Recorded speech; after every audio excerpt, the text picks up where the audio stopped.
దేశంలో అత్యున్నత శక్తివంతమైన బీజేపీ పార్టీ చాలా బలమైందని, అదేవిధంగా ఇటు రాష్ట్రంలో గానీ అటు కేంద్రంలో గానీ కూటమి పార్టీ మంచి విజయమే సాధించిందని ఎంఎంపీ బడాయి దానమ్మ అన్నారు. ఈ సందర్భంగా కర్నూలు జిల్లా ఆదోని డివిజన్ పరిధిలో నిర్వహించిన సమావేశంలో వైసీపీ నుంచి ఎంఎంపీ బడాయి దానమ్మ, కౌన్సిలర్లు లలితమ్మ, చెండ పద్మావతి, పలువురు గ్రామ సర్పంచులు, ఎమ్మెల్యే పార్థసారథి సమక్షంలో బీజేపీ కండువా కప్పుకున్నారు. ఈ సందర్భంగా వారికి ఎమ్మెల్యే పార్టీ కండువా కప్పి ఆహ్వానించారు. బీజేపీ పార్టీకి సంసిద్ధంగా వెన్నెముక్కలా పనిచేసి ఆదోని అభివృద్ధి కొరకు ఎమ్మెల్యే డాక్టర్ పార్థసారథి అడుగుజాడల్లోనే నడుస్తామని వారు హామీ ఇచ్చారు.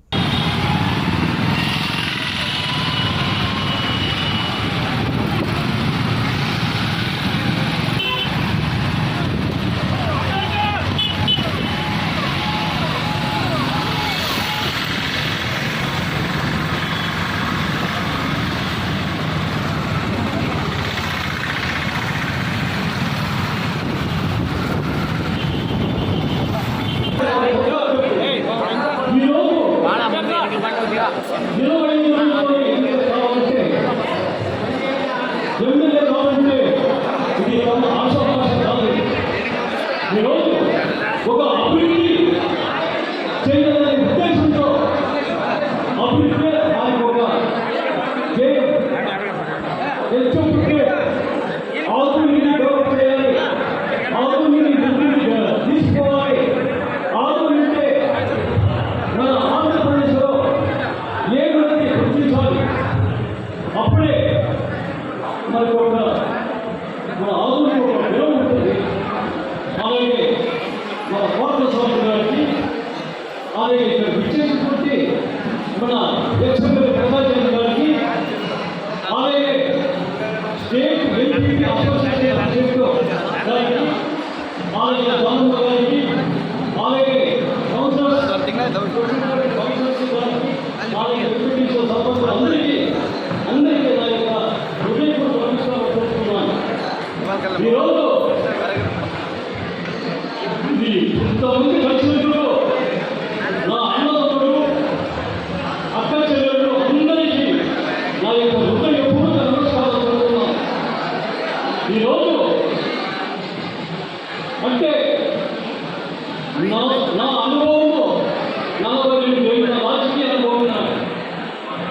రాజకీయ అనుభవంలో ఎన్టీ రామారావు పార్టీ పెట్టినప్పుడు సభ్యత్వం నమోదు విషయంలో మన ఎక్స్ఎమ్మెల్యే ప్రసాద్ గారి నుంచి నేను సౌకర్యం చేస్తున్నాను. అప్పటి నుంచి నేను రాజకీయ ప్రవేశం చేశాను. ఆ రాజకీయ ప్రవేశమే ఇంతవరకు రాజకీయం చేశాను. ఇప్పుడు మన పార్థసారథి గారు, ఎమ్మెల్యే గారు, అలాగే మన ప్రకాష్ గారు వారి నుంచి సభ్యత్వం తీసుకొని ఇప్పటి నుంచి పార్టీకి చాలా కష్టపడుతూ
పరిస్థితుల్లో నన్ను కేసు పెట్టడానికి వచ్చినావు. ఈ రోజు నిన్ను పెద్ద నాయకుడుగా తీర్చిదిద్దే బాధ్యత భారతీయ జనతా పార్టీలో నీలాంటి ఎస్సీ లీడర్ కావాలి, మరి చిన్న లాంటి మీరందరూ పార్టీ కావాలి, మీరందరూ గొప్ప లీడర్లు అయితే చూసి గర్వించాలని నాకుంది. లో నిన్న 1వ తారీఖు కాబట్టి పింఛన్లు పంచే కార్యక్రమంలో భాగంగా రాయచోటిలో మంత్రి మండిపల్లి రాంప్రసాద్ రెడ్డి గారి సతీమణి హరిత గారు పింఛన్లు పంచే కార్యక్రమంలో పాల్గొనడానికి ఆమె సిఐ గారికి పోలీస్ రిక్వెస్ట్ పెట్టుకున్నారు బందోబస్తుకు ముందుగా. పింఛన్లు పంచే కార్యక్రమాన్ని 6 గంటలకే వెళ్ళాలని చెప్పి ప్రభుత్వం సూచించింది. వాలంటీర్లతో కలిసి మేడం గారు వెయిట్ చేస్తూ ఉన్నారు. ఆ క్రమంలో అక్కడ ఉన్నటువంటి ఎస్ఐ గారు 6 గంటలు కాదు కదా 8 గంటలకు కూడా రాలేదు. 8 గంటలకు వచ్చినప్పుడు సివిల్ డ్రెస్లో వచ్చారు. అప్పుడు మేడం గారు ఇంత లేట్ అయిందేమి, డ్రెస్ వేసుకొని రండి అని అన్నారు.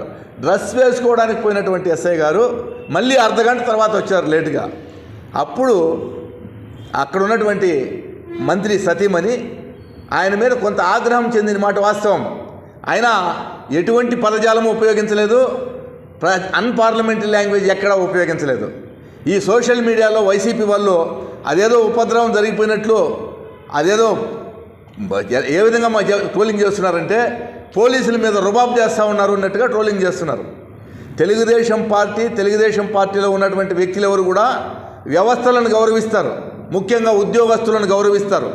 మేడం ఏమన్నారు, ఇంత లేటుగా వస్తున్నావే, ఏమైనా వైసీపీ వాళ్ళు జీతాలు ఇస్తున్నారా, ఇంకా వైసీపీ వాసనలు పోలేదా అన్నారు.